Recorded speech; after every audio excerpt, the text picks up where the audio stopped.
అంత పెద్ద దాంట్లో ఎట్లా తింటావు? చిన్న దాంట్లో వేస్తావు బాక్స్ లో కొంచెం.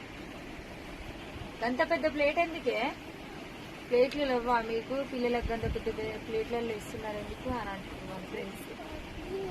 గిలేసుకో చెప్పినది మామూలు ముందుగా ఎట్లుందో నేను చెప్పు సరేనా? ఫస్ట్ నేను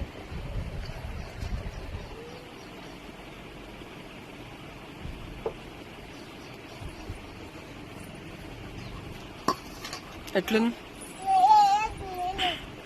ముందు అంటే అన్నా నీ బిడ్డ పరుందిరా. చాలు ఇక తినవు, ఎక్కువ తినవు. ఓ మిరపకాయ తింటావానే? తినేటోళ్ళు తింటారు. నాకు పులిహోర మిరపకాయ అంటే చాలా ఇష్టం.